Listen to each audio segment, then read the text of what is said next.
श्री कृष्ण का उपदेश मुख्य रूप से महाभारत के युद्ध के दौरान अर्जुन को दिया गया था, जिसे हम भगवद गीता के नाम से जानते हैं।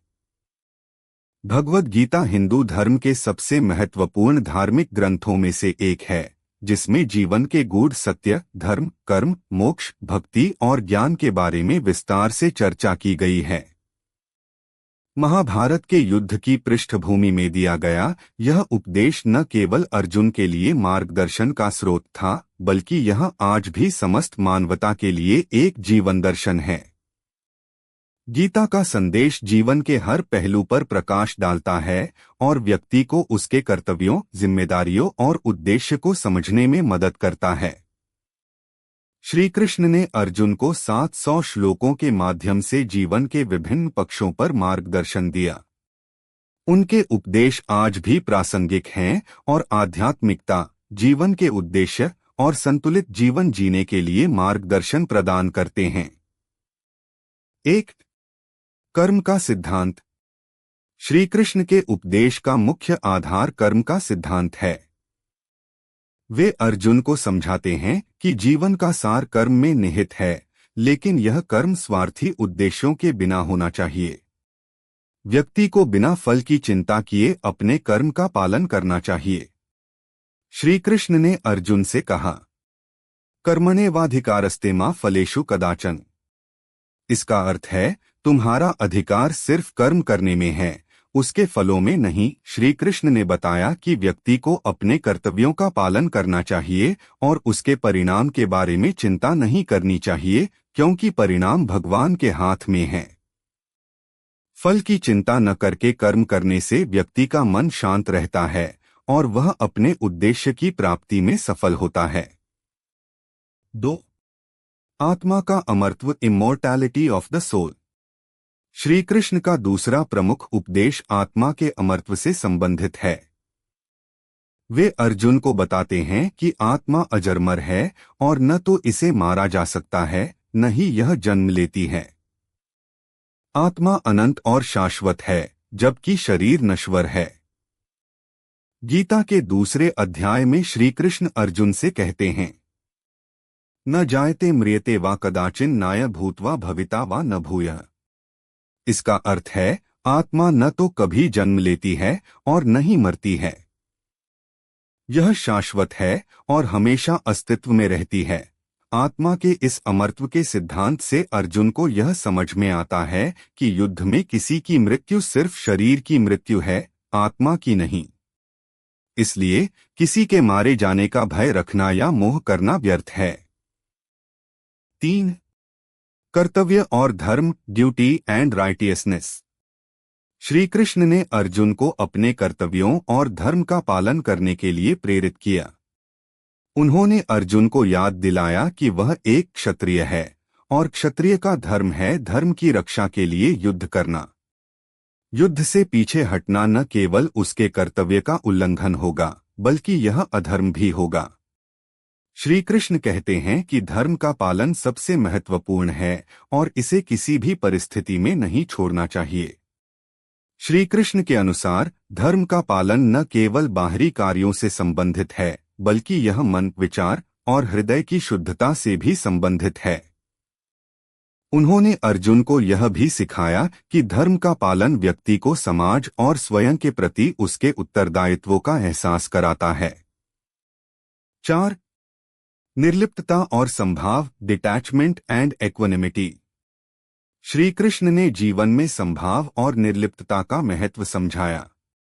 उन्होंने अर्जुन से कहा कि हर परिस्थिति में मनुष्य को सुख, लाभ-हानि और सफलता-असफलता के बीच समानता बनाए रखनी चाहिए।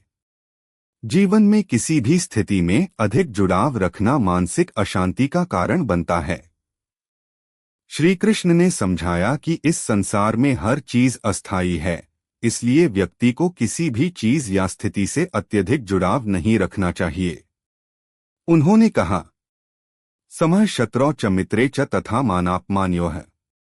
इसका अर्थ है, जो व्यक्ति शत्रु और मित्र, मान और अपमान, सुख और दुख में समान रहता है, वही सच्चे ज्ञान को प्राप्त करता है। श्री कृष्ण ने अर्जुन को सिखाया कि निर्लिप्तता और संभाव से व्यक्ति अपने मन और जीवन में शांति और संतुलन प्राप्त करता है। 5. भक्ति योग और ईश्वर में समर्पण, bhakti yoga and surrender to God. Shri Krishna ने भक्ति को जीवन का एक महत्वपूर्ण पहलू बताया। उन्होंने अर्जुन से कहा कि जो व्यक्ति ईश्वर की भक्ति में लीन रहता है और समर्पण की भावना से कर्म करता है, वही जीवन के सच्चे उद्देश्य को प्राप्त कर सकता है। भक्ति योग के माध्यम से श्री कृष्ण ने बताया कि ईश्वर के प्रति अनन्य प्रेम और विश्वास के साथ समर्पण करने से मनुष्य को आध्यात्मिक शांति और मोक्ष की प्राप्ति होती है।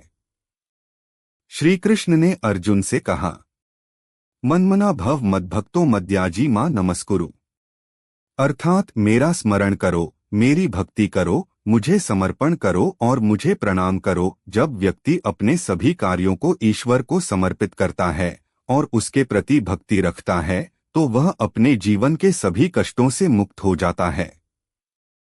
6. ज्ञान योग और ध्यान, जनाना योगा एंड मेडिटेशन। श्री कृष्ण ने ज्ञान योग और ध्यान का महत्व भी अर्जुन को समझाया।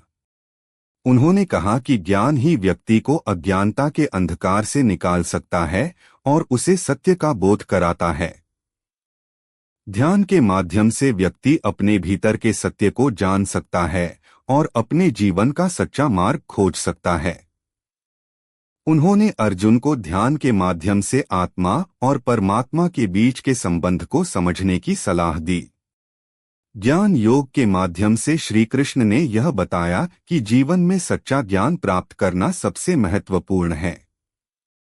यह ज्ञान हमें इस संसार के मोहमाया से मुक्त करता है और हमें सच्चे आध्यात्मिक मार्ग पर ले जाता है। 7.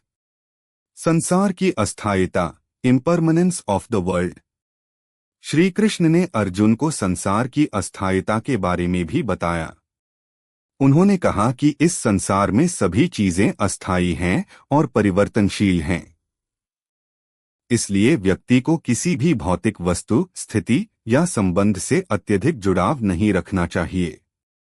संसार में सब कुछ समय के अनुसार बदलता है, लेकिन आत्मा और ईश्वर शाश्वत और अपरिवर्तनीय हैं। श्री कृष्ण ने कहा, मात्रा स्पर्शास्तु कौन्तेय शीतोष्ण सुख दुःखदा है, अर्थात सुख दुख, शीतोष्ण जैसे अनुभव अस्थायी होते हैं और समय के साथ बदलते रहते हैं। 8. मोह से मुक्ति, freedom from attachment. Shri Krishna ने मोह को जीवन की सबसे बड़ी बाधा बताया। उन्होंने अर्जुन को समझाया कि जीवन में मोह और आसक्ति से व्यक्ति भ्रमित हो जाता है और अपने कर्तव्यों का पालन नहीं कर पाता। मोह मनुष्य को अपने सच्चे उद्देश्य से दूर ले जाता है और उसे संसार के भौतिक सुखों में उलझा देता है। श्री कृष्ण ने कहा कि मोह से मुक्त होकर ही व्यक्ति अपने जीवन का सच्चा मार्ग खोज सकता है। 9. सभी में एक ही ईश्वर का वास, God resides in all beings. Shri Krishna ने अर्जुन को बताया कि सभी प्राणियों में एक ही ईश्वर का वास है। इसलिए किसी भी प्राणी के प्रति द्वेष या क्रूरता रखना अधर्म है। उन्होंने अर्जुन को यह सिखाया कि सभी जीवों के प्रति समान दृष्टि रखनी चाहिए और ईश्वर की इस विश्वव्यापी उपस्थिति को समझकर उनके प्रति भक्ति और प्रेम रखना चाहिए। 10. मोक्ष की प्राप्ति, अटेनिंग लिबरेशन। श्री कृष्ण का अंतिम और सबसे महत्वपूर्ण उपदेश मोक्ष की प्राप्ति से संबंधित है। उन्होंने अर्जुन को बताया कि जब व्यक्ति मोह, आसक्ति और अहंकार से मुक्त होकर अपने कर्तव्यों का पालन करता है और भक्ति, ज्ञान और कर्म योग के मार्ग पर चलता है, तभी वह मोक्ष की प्राप्ति कर सकता है। अगर वीडियो अच्छा लगा हो तो लाइक करें, सब्सक्राइब करें और कमेंट करना बिल्कुल ना भूलें। वीडियो में बने रहने के लिए धन्यवाद।